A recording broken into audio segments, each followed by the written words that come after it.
So today we will be having a case study on Karnini Univapath. Like when we are in OPD and when we get a patient of Karnini Univapath, what would be the symptoms she'll present to us and how we have to approach to these cases. Like what are the things we should take into consideration when we are seeing such kind of a patient.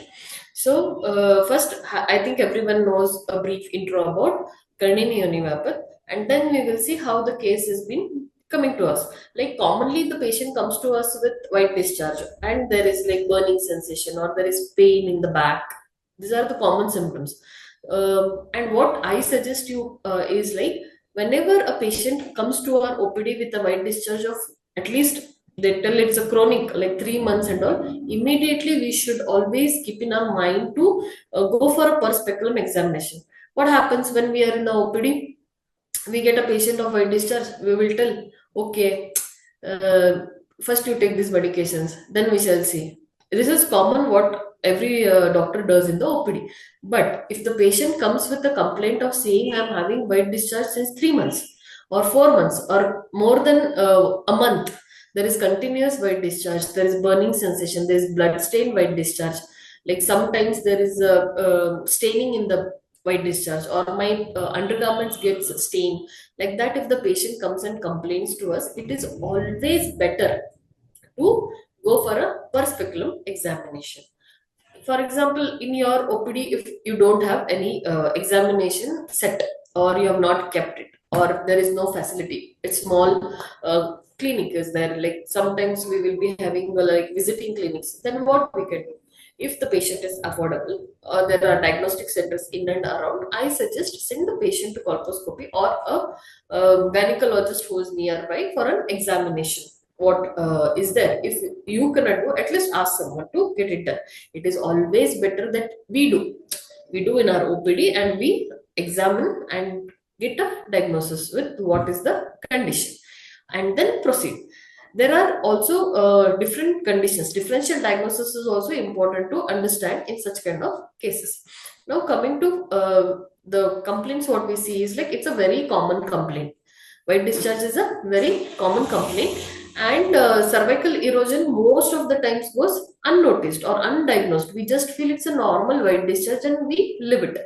What is happening is if we don't diagnose or we don't examine, basically we suggest any woman more than 30 years or 35 years compulsory do a per speculum examination whenever she comes to our OPD with a white discharge, and make a routine of asking questions. Any female patient comes to our OPD, we should have a routine of asking, how is your menstrual cycle? Do you have any discharge? Do you have dysmenorrhea? Do you have back pain during your menstruation? Do you have any discharge post menstruation? Is there any excess amount of white discharge or irritation, pruritus before your menstrual cycle? These questions should be a routine thing. And also breast examination, we should educate the patients so as to screen the malignancy or with cancer patients. Basically, we want to prevent malignancy because of its rate which is increasing in day-to-day practice. We should be a responsible physician or a gynecologist for preventing the malignancy in females. This should make it's a practice what we have to make in our OPD whenever a female patient, even adolescent girls or young girls who are college going girls, whoever comes to our OPD with any complaints or some other complaints, we should have this questioning or prashna pariksha with normal menstrual cycle, menarche, discharges. All these things has to be always there, and educate post 30 years women for breast examination, and also keep a observative things during her if any white discharge and all is there. So if there is any chronic more than 1 month, you have to go for per speculum examination. Do not just let go the things. Okay, अभी medicine दे देंगे देखेंगे बाद में, don't do that, don't never do that. You examine. Examination is very important so that you do not miss the diagnosis. Okay, then Yonivapath, if not diagnosed and not treated properly on time, will lead to complications like infertility and also malignancy. Okay, So, Karnini योनि व्यापक के बारे में we will have some brief intro, like what it is. So, what our Acharya has told, Akala Vahamanaya Garbhine Pihito Anilaha Karnika Janayet Yono Shleshma Raktena Murchitha Raktamargam Avarodidnya Sataya Karnini Mataha.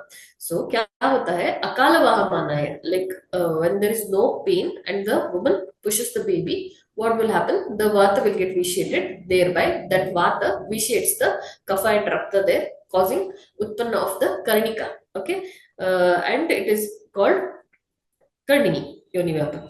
Here, Chakrapani tells akale vahamana ityadi aprapta garbha nishkramana kale. अप्राप्त गर्भ निष्क्रमण काले, जब there is no pain, उस time पे अगर वो woman push करेगी या फिर फोर्स डालेगी तो वहां पे कर्णिका उत्पन्न हो जाएगा. सो कर्णिका इति कर्णिकाकारम ग्रंथि. क्या बोलते हैं, कर्णिका कैसा है, कर्णिकाकार का आकार में है और वो उस टाइप की ग्रंथि को कर्णिनी कहते हैं. ठीक है. देन आचार्य सुश्रुत क्या कहते हैं, कर्णिन्याम कर्णिका योनो श्लेष्म अनुस्मरण प्रजायते चतुश्रुति चाद्यासु श्लेष्म लिंगो चतुर्भवेत्. इसके साथ देर आर श्लेष्म लिंगम, दैट इज कंडू और पेचिल्ल स्राव होता है. ओके, श्वेत पैचिल्ल स्राव. तो निदान संप्राप्ति में कैसे है, अगर गर्भिणी स्त्री द्वारा अकाल प्रवाह माना हो गया तो वहां का वायु प्रकोपित हो जाता है और प्रकोपित वायु क्या करता है, कफ और रक्त को के साथ मिलकर वहां पे मांसाकृति, दैट इज मांसकंद या फिर कर्णिकाकार की ग्रंथि को उत्पन्न करता है. उसको हम कर्णिनी योनि व्यापक कहते हैं. सो मधुकोश में मांसकंद कार ग्रंथि ऐसे बताया है उसको, और भाव प्रकाश में मांसस्य कर्णिका आकारो ग्रंथि, ढलन टीका में मांसकंदी, चक्रपाणी ने कर्णिकाकार ग्रंथि और इंदु टीका ने पद्म कर्णिका तुल्य मांस अंकुरम. मांस अंकुरम छोटा छोटा जो अंकुर के जैसे दिखता है उसको बताया है. और आचार्य चरक ने उसको वात कफ दोषज कहा है, आचार्य वाग्भट ने वात कफ दोषज और सुश्रुत ने कफ दोष प्रधानतः तुष्टि होता है ऐसे वर्णन किया है. तो ये वही श्लोका है जिसको हम कोरिलेट कर सकते हैं सर्वाइकल एरोजन विथ इन्फेक्शंस को. ओके, तो कर्णिनी योनि व्यापक सर्वाइकल एरोजन को हम अगर कोरिलेट करेंगे तो इसमें क्या होता है, अंदर का एंडोसर्विक्स जो रहता है, एंडोसर्विक्स में का columnar epithelium replaces the squamous epithelium of the ectocervix, and the squamous columnar junction जो रहता है it is like hormone dependent. When there is more of estrogen it keeps moving the junction, it may come outside, it everts outside. So that is where we call it is an erosion of the squamous epithelium, where it is been replaced by the columnar epithelium of the endocervix. And see, it is physiological in case of pregnancy, and it reverts back to its normal position post 3 months of the delivery. It will take some 8 to 10 weeks for, or maximum 12 weeks to revert back to its normal position. Or pill users like who is taking OCP pills, in them also we can see, but we have to stop the lady to not take the OCP so that the reversion of the cells happen, and we should advise them to go for barrier method like condom use करने के लिए उनको बताना चाहिए. ठीक है. तो यहाँ पे उन्होंने क्या करते हैं, cervical halogen becomes hypertrophic congested and covered with small red projections resembling like sprouts. कैसे होता है वो, हाइपरट्रोफिक कंजेस्टेड लाल जैसा, और उसको एक बाउंड्री बनता है यूनिफॉर्म, ऐसे बाउंड्री बनकर उसको रेडिश दिखता है. उसका हम इमेज आपको बताएंगे. और वहां पे छोटे छोटे एक क्या बोलते हैं sprouts type projections will be seen, और नेबोथियन सिस्ट भी हो सकते हैं वहां पे. और उसको आचार्य ढलन टीका ने सॉरी टीका इंदुकार ने क्या कहा है, इट इज पद्म कर्णिका तुल्यम करके एक्सप्लेन जो दिया है उसको वो सूट करता है जो हम देखते हैं when we do an per speculum examination, and when we see it resembles to that. Then cervical erosion commonly occurs or often occurs during pregnancy and reverts back after 3 months of delivery, and it is because of the estrogen dependency. And ये जो होता है if during strain like अकाल वाहमानाय what is being told during that time, that when there is a cervical tear which may happen, will replace during the healing time. What will happen? That columnar epithelium replaces the squamous epithelium, which is on the outer part at the squamous columnar junction, which spreads out and forms a erosion outside. That is called cervical erosion. ठीक है. Then रक्त मार्ग अवरोधिन्य जो बताया है, उसको हम understand कर सकते हैं कि it is narrowing of the cervical os because of the congestion or the edema, because of kapha and rakta getting vitiated along with the vata, it may narrow the cervical os. And this thick secreted, वहां पे जो secretion आता है कफज, that is पैच्छिल्य and कंडुयुक्त जो स्राव आता है, it is very thick in consistency and it hinders the entry of sperm, thereby leading to infertility. वंध्य हो सकता है. इंदु टीकाकार ने कर्णिनी योनि व्यापक को एक्सप्लेन करते टाइम में बताया है कि वो वंध्य होता है. That is what he tell.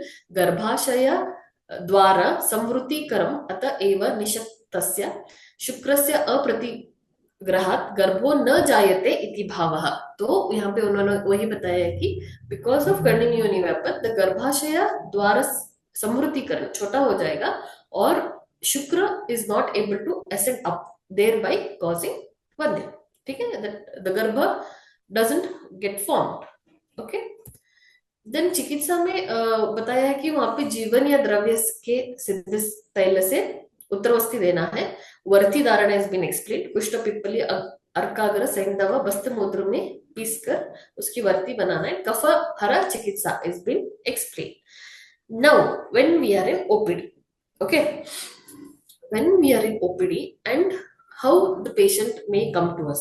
This is, now I think everybody has understood what basically is the कर्णिनी योनि व्यापक, है ना.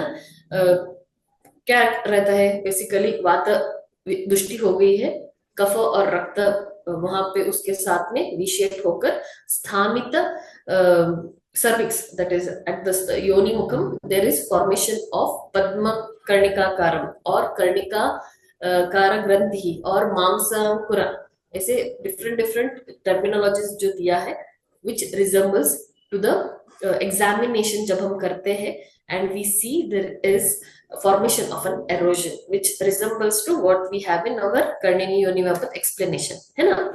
तो अगर पेशेंट हमारे यहाँ आया और उन्होंने हमको वाइट डिस्चार्ज है, that is what I was trying to tell, like if it is at least there are different type of white discharge. Okay, sudden onset हो सकता है या जो है बहुत एडोलसेंट एज में फिजियोलॉजिकल है, जो पीरियड्स के पहले आता है थोड़ा सा because of change in the progesterone being there, the pattern which changes, and then also there is physiological white discharge. During pregnancy there is mild white discharge. These all white discharge which are physiological has to be first kept into our mind, and also if the patient comes with a physiological white discharge, we have to first explain them. See, these are the conditions in physiological things and they are common, it will go on its own.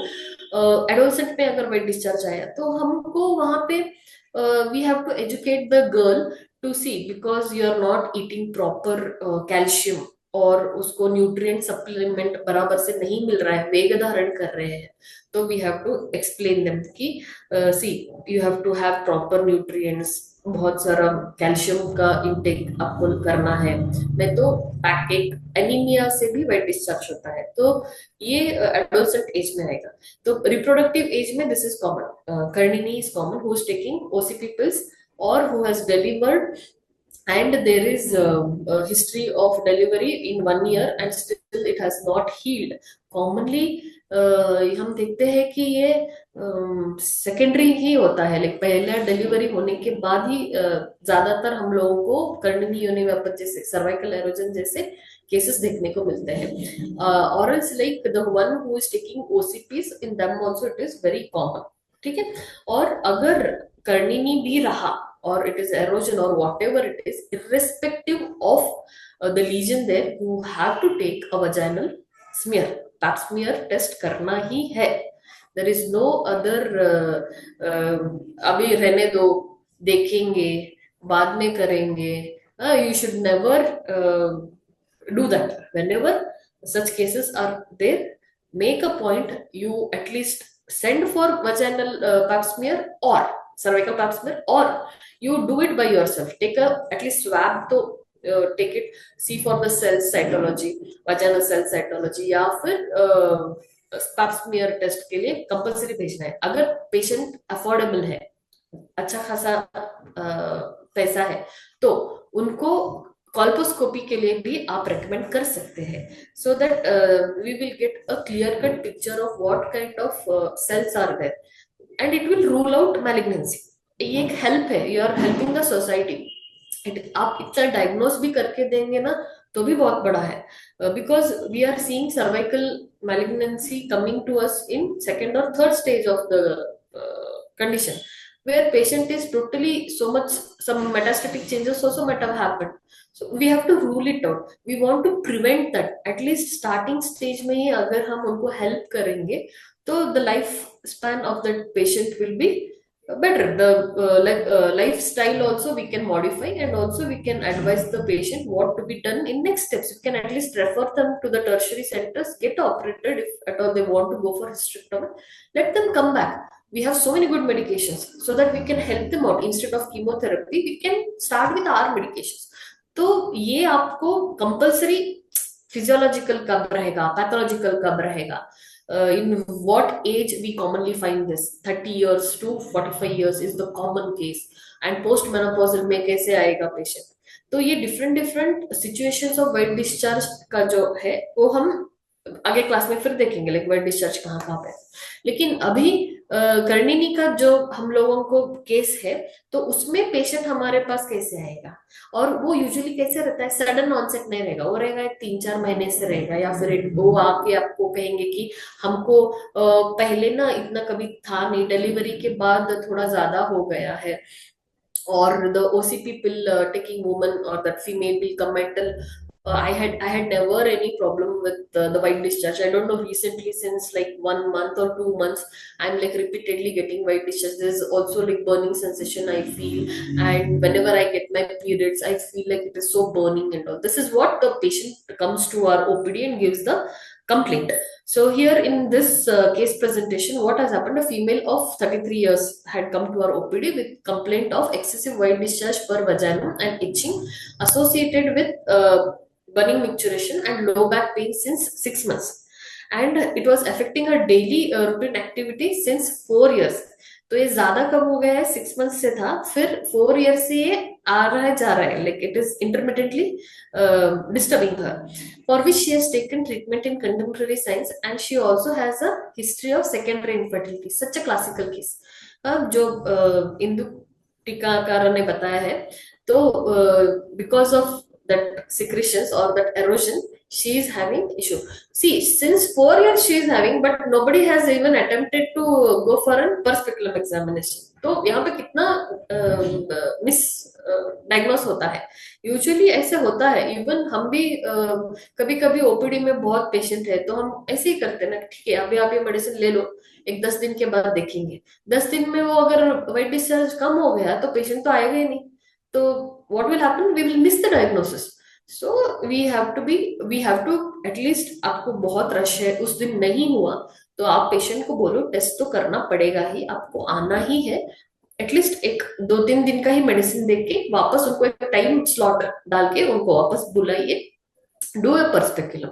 This is very important. Okay, then अभी देखिए, तो ये since 4 years she is having intermittent issues and she is taking treatment and having secondary infertility with the above complaints. Then menstrual history regular है, 4 दिन with 28 to 30 days of the cycle. Obstetric history P1 L1, 2 बार abortion, full term normal delivery of 4 years. Personal history, वेग धारण करते हैं वो, दिवा स्वप्न और दधी सेवन, शी इज डूइंग दधी सेवन daily.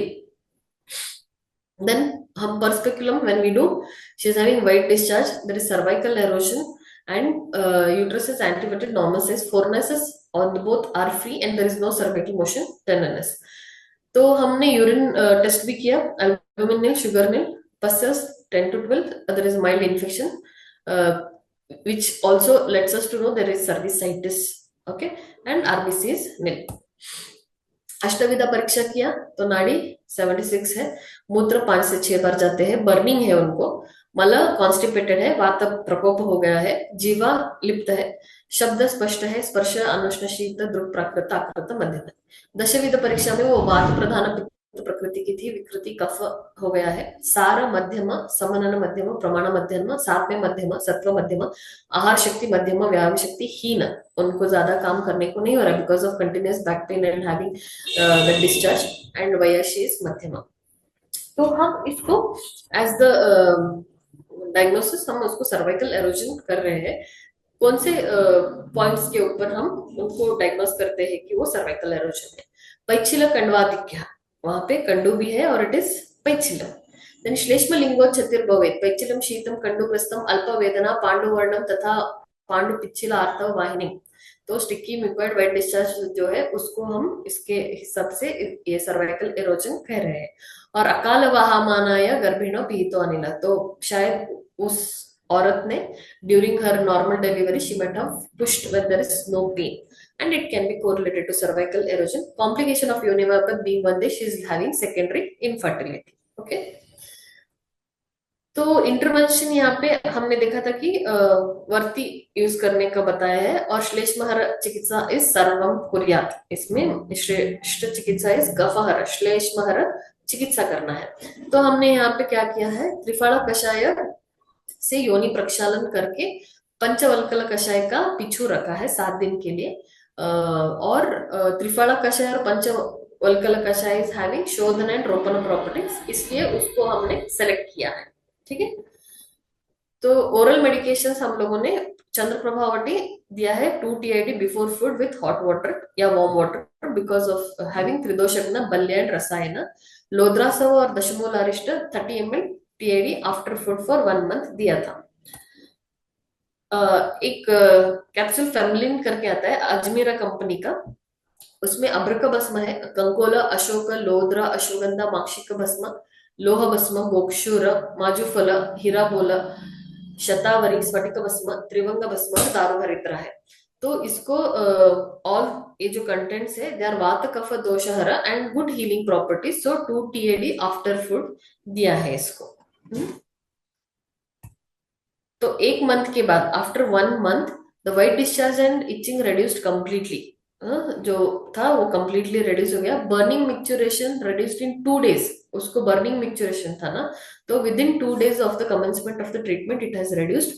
Cervical erosion healing well, अच्छा हील हो रहा है because it will take time and we give symptomatic relief. अभी मेडिसिन और चालू है। ठीक है। तो यहाँ पे डिस्कशन में हम देखते हैं कि योनि प्रक्षालन एंड पिचू with Shodhana and Ropaniya Dravya facilitate blood circulation and destruction of the columnar epithelium and epithelialization of the healthy stratified squamous epithelium and ectocervix. ठीक है। योनि प्रक्षालन से because of the triphala which is having कषाय रस प्रधान, रूक्ष सरगुण, अनुष्ण, मधुर विपाक, त्रिदोषग्न, व्रणारोपण। ठीक है। व्रणारोपण योनि गुल्म नाशन is known for anti-inflammatory free radical scavenger। Main वहां का जो सेल्स रिप्लेसमेंट करना है हमको, तो स्कैवेंज करना है, लेखन हम करके उसको नीचे से सिर्फ स्क्वामस एपिथेलियम को रीजनरेट करने के लिए ट्राई करना है। तो इसके हिसाब से हमने क्या लिया है, त्रिफला कषाय को ड्रग ऑफ चॉइस बनाया है। और एंटी माइक्रोबियल एक्टिविटी है उसका, इम्यूनोमॉड्यूलेटर है, enhancing phagocytosis, anti cancer like properties. By chance CIN1 था तो हमको अगर मिस हो गया तो वो भी त्रिफला कषाय से हेल्प हो जाएगा। तो हम लोगों ने त्रिफला कषाय लिया था। फिर पंचवल्कल जो है हैविंग कषाय रस कफ पित्तहर शीत गुण व्रणारोपक, अभी हम लोगों ने क्या किया, स्कैवेंज कर दिया। ठीक है। तो उसको हमको व्रणारोपक करना है उन हीलिंग प्रॉपर्टीज से। और योनि दोषहर, वो ऑल योनि दोष भी कम करता है, तो उसके कंसिडरेशन में हम लोगों ने पंचवल्कल कषाय का क्या किया है, पिछू बनाया है। हाँ। और वो एंटी इंफ्लेमेटरी भी है, वहां पे सर्विसाइटिस था क्योंकि हमने देखा इन्फेक्शन है, पसल्स है, तो हमने क्या किया, एंटी इंफ्लेमेटरी का पिछू बनाया। फिर क्या किया, स्कैवेंजिंग किया और ब्लड सर्कुलेशन।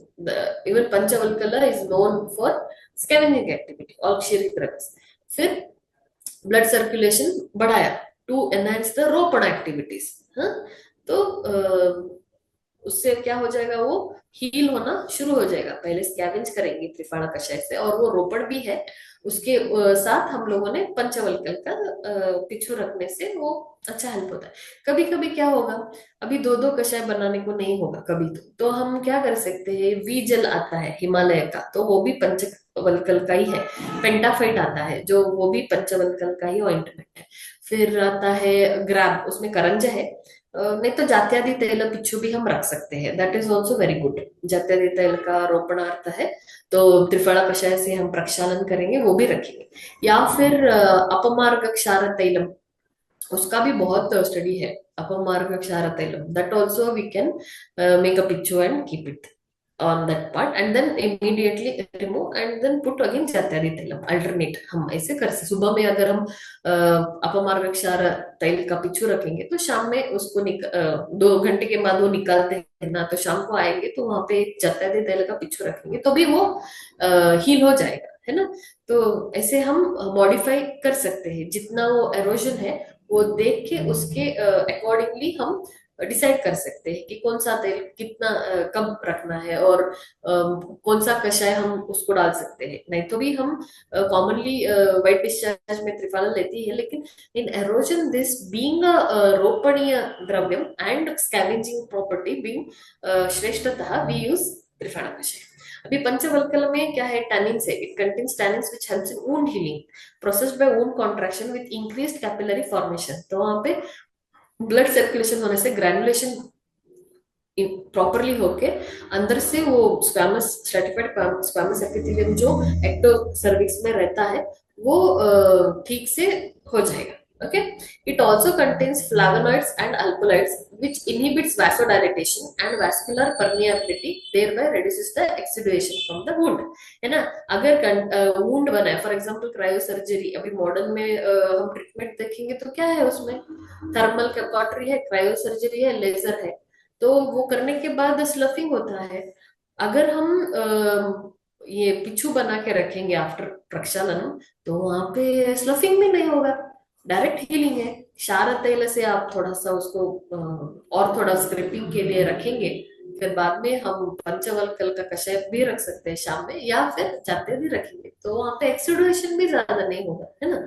तो that we have to understand how the द्रव्य विल वर्क अकॉर्डिंग टू दोष। ओके। फिर चंद्र प्रभावटी त्रिदोषग्न बल्य कंडुग्न कंडुग्न, है ना, और योनि दोषग्न is good in healing the erosion and reduces inflammation. Lodra having kashaya and tikta rasa, lagu ruksha guna, shita virya, katu vipaka, kapha pittagna properties in garbhashaya shotahara. Lodra shotahara, sarva rogaharam, sarva sravaharam, sorry श्रावहर means because वहां पे जो आ रहा है secretions जो हो रहा है वो कम करेगा, स्तंभन करेगा, कंडुग्न। And paste of Lodra with Nagrodha Kasha is recommended in Shweta Pradara in Acharya चरक चिकित्सा स्थान 25th चैप्टर 67 श्लोक, वहां पे उसका वर्णन आया है। तो हम उसको ध्यान में लेते हुए हमने वो रखा था। ठीक है,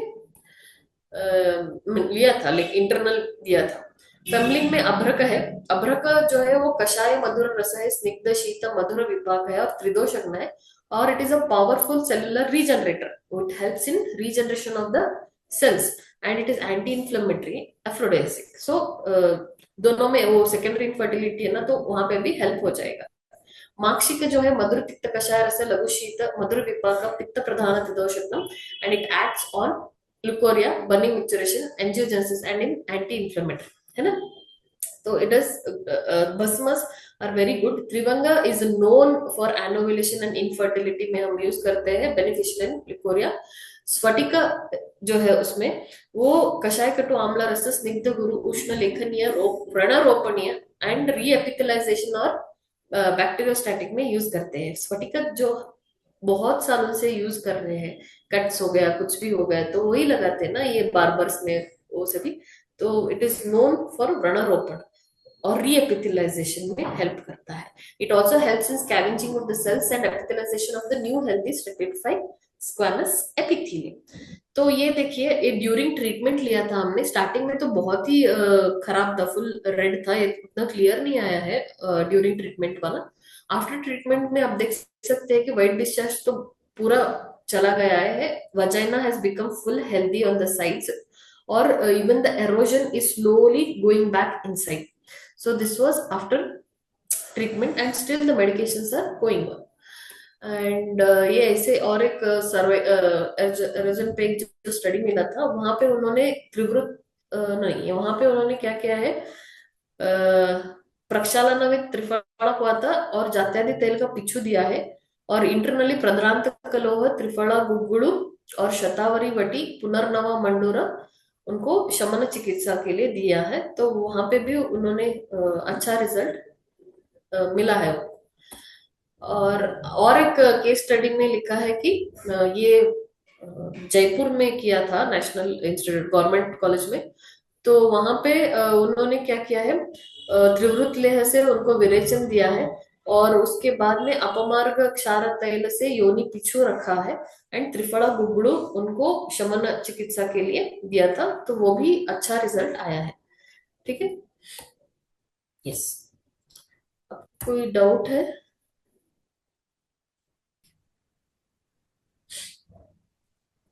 एनी डाउट्स विद दिस? आपको कुछ पूछना है? Anybody has any doubts? Ma'am, जो आपने अभी पंचवल्कल की जगह दो तीन ड्रग्स और बताए एक हैं मिनट, एक बी, मिनट, सुनाई नहीं दे रहा है। आपने अभी पंचवल्कल के अलावा जो हम ड्रग्स ले सकते हैं बिच्छू के लिए, आप एक बार प्लीज उनके नाम बता सकते हैं? बी जेल जो आप। कर्णिनी में और क्या क्या ड्रग्स दे सकते हैं फॉर हाँ पिछू? जी, हाँ जी। या फॉर पिछू ना? अच्छा। तो पिछू के लिए हम एज वी सॉ लाइक पंचवल्कल का कषाय का पिछू बनाया था, जात्यादि तेल रख सकते हैं। हाँ अपमार्ग क्षार तैल सुबह में रखेंगे पिछू के लिए, फिर निकाल देंगे थोड़ी देर के बाद, बिकॉज इट इज अ क्षार तैलम। और उसके बाद फिर से जात्यादि तेल रखेंगे, तो उसका वो क्षार तैल का जो रुक्षता है वो कम हो जाएगा। फिर उसके बाद में इवन हमने gels which are available, like V gel जो हिमालय का आता है, फिर आएगा पेंटाफेट आएगा, फिर उसके बाद में पेंटाफेट इज पंचवल्कलम, देन इवन शतधौत घृत विथ पंचवल्कल इज अवेलेबल। वो भी आता है, शतधौत घृत प्रोसेस्ड विथ पंच वल्कल औषधि, वो भी मिलेगा, उसका भी हीलिंग प्रॉपर्टी बहुत अच्छा आएगा।